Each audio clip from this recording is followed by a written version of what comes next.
Hello guys, good morning. I hope आप लोग सब लोग अच्छे होंगे, स्वस्थ होंगे। तो ये दो क्वेश्चन है, एलसीएम और एचसीएफ, लासापा और मासापा के, है ना। तो हम लोग देखते हैं इनको कैसे सॉल्व किया जाता है। लिखा है दो संख्याओं का लासा 51 है और मासा 17 है। उनमें एक संख्या 17 है तो दूसरी संख्या ज्ञात कीजिए। तो इसका एक फार्मूला होता है, इसका एक फॉर्मूला होता है, फॉर्मूला फॉर्मूला होता है पहली संख्या गुणे दूसरी संख्या बराबर लासा गुणे मासा। जो कि ऐसे सवाल होते हैं, इसी सूत्र से हल होंगे आपके सवाल, है ना। तो देखो, लिखा दो संख्याओं का लासा 15 है। तो दो संख्याओं का लासा 15 है और मासा 17 है। उनमें एक संख्या 17 है तो दूसरी संख्या ज्ञात कीजिए। देखो, लासा आपको दिख रहा कितना है, 51, 51 लिख दिया। मासा कितना है, 17, 17 लिख दिया, 17 लिख दिया, है ना। अब उसमें कह रहा पहली एक संख्या 17, तो एक संख्या मतलब पहली संख्या होगी 17, तो पहली संख्या 17, तो दूसरी संख्या ज्ञात कीजिए। दूसरी संख्या मान लो x मान लेते हैं।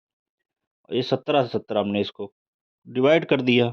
जब 17 17 डिवाइड कर तो x बराबर कितना आ गया आपका, क्या। तो x बराबर है क्या आपकी, ये दूसरी संख्या, दूसरी संख्या बराबर 51। ये आपका आंसर। मतलब जब भी कभी ऐसे सवाल आएंगे पहली संख्या या दूसरी संख्या वाले, तो इसी फार्मूले से सॉल्व होंगे आपके। पहली संख्या गुणे दूसरी संख्या बराबर लासा गुणे मासा, है ना। एक सवाल और देखते हैं इसी प्रकार का है, इसी फार्मूले पे। दूसरा सवाल है, उन संख्याओं का गुणनफल ज्ञात करो जिनका मासा 8201 और लासा 1 है ना। तो इसमें भी वही फार्मूला लगाओगे। फार्मूला क्या था भैया, पहली संख्या गुणे दूसरी संख्या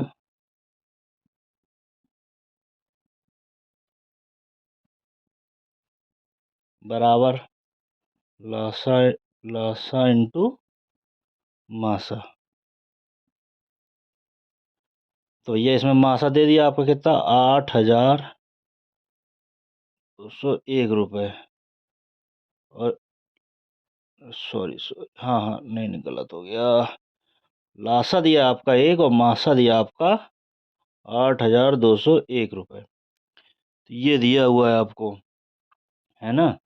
अब ये कह रहा है उन संख्याओं का गुणनफल, मतलब कह रहा है इन संख्याओं का गुणनफल, मान लो कोई x है, दोनों का पूछा है, तो एक साथ निकाल दो। दोनों संख्याओं का गुणनफल x है, तो इसमें इसका मल्टीप्लाई कराओगे 8201 आएगा, है ना। तो x बराबर 8201, यही आपका आंसर हो